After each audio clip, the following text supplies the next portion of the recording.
Yeah, a lot to play out in the next little bit. Ralphie, one thing we do know is that Daniel Rioli is reuniting with his old coach, Damien Hardwick, three-time premiership player, Jack Dyer medalist. He is a handy pickup. So 7 months ago, he went to the Gold Coast. It might have been the Burleigh Pavilion. Just had an innocent chat with his great mate, Damien Hardwick. So now he gets to Gold Coast, but they pay a significant price. So it's 6 and 23. There are 4 back-end picks that Richmond accumulated over last year's draft. I think it's 51, 61, 70 and 76 there. And so, look, you know what? He's not an All-Australian, but in 2 of the last 3 years, he's been top 2 in the best and fairest at Richmond. Last year, he did it on one leg.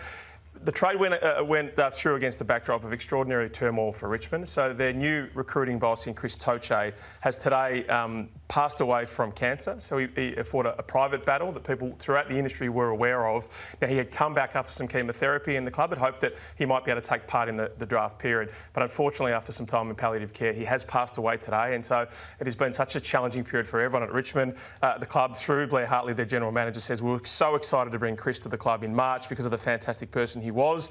He quickly established himself as a key part of our team. He was a Richmond person, and his passion for the club in the future was evident from day one. We will miss him dearly. If you are a Richmond fan with 8 picks now in the top 24, you are aware that Blair Hartley is amongst the best in the business. They have a full recruiting team there.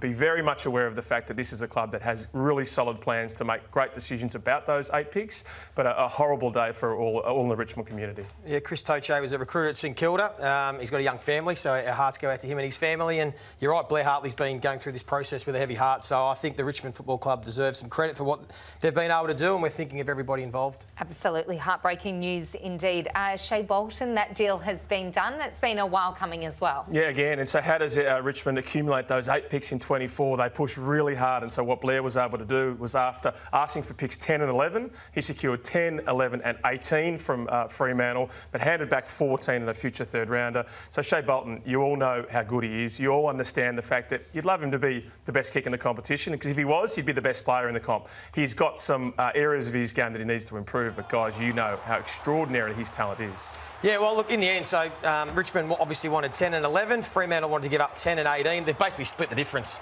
to swap the pick 18 for 14, and everyone walks away happy. And look, Fremantle are ecstatic with what they're getting. They are getting a top 10 player in the competition. From the start of 2022 till about round 6 or 7 this year, Kingy, when he was invested, he was rated 10th in the competition over that 2 and a bit year period. Now, we understand as the year went on, he probably got a little bit distracted and disinterested, and maybe had started to think about heading home, and his form tailed away. In fact, he was still leading the best and fairest at the halfway mark, but Fremantle are getting a star. They are getting a guy that wins possessions, wins clearances, kicks goals, and can do a bit of everything.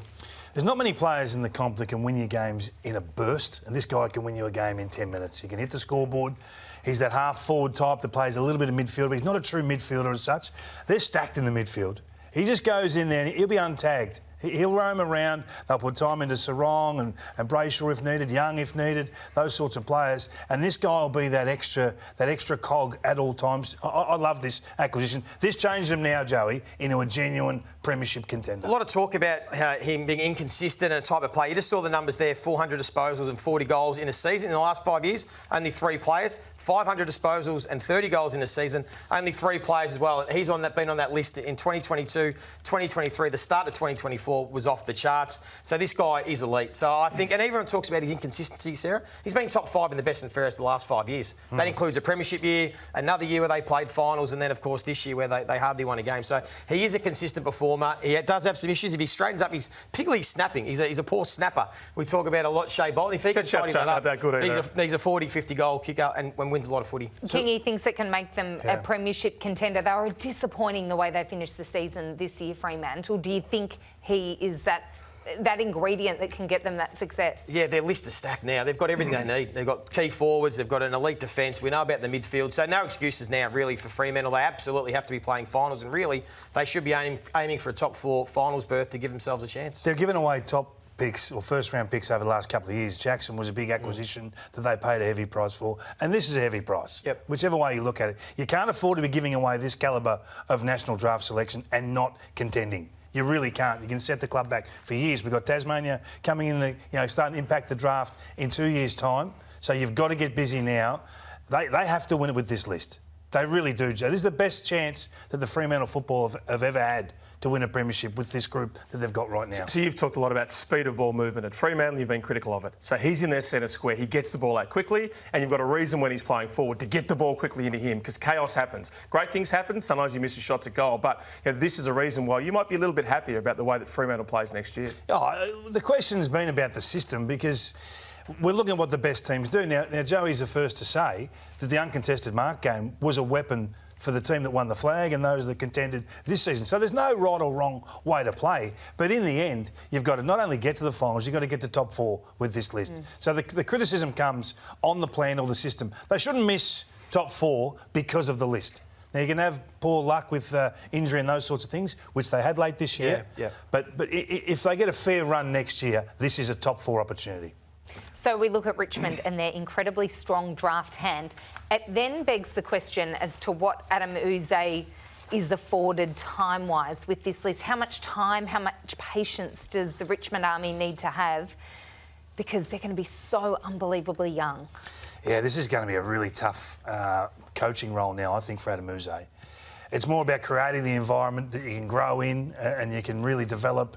The wins won't be there. He won't be able to show at the end of season, hey, I've won you 6 games or 8 games or 10 games. They're going backwards to go forwards. Everyone loves what they're doing today. But this needs to be a strong football club behind the coach for a number of years. In essence, he goes from being a coach that maybe was the guy that sat up in the box at Melbourne and was the one that could do the strategy and the tactics to now really has to be a development coach. He just has to develop the right way for these young players to play, the fundamentals, the culture, all the things that it takes. He's going to have some senior players with him that is going to really help. There's still a lot of senior players at that football club that have played in premierships.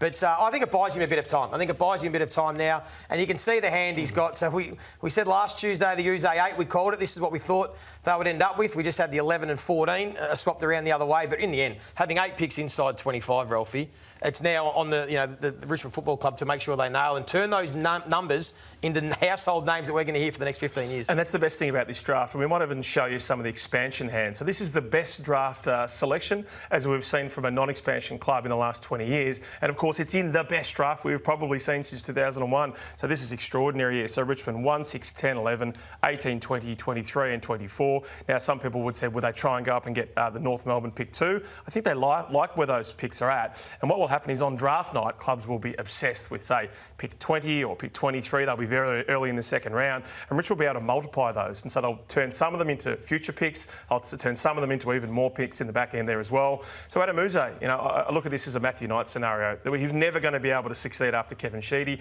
It's a real challenge there when you take over from a triple premiership coach. But what people within Richmond are saying after it, a struggle of a first year is he gets this group. He puts the Adem Yze imprint on him. It's almost the best possible thing that could happen to his coaching career.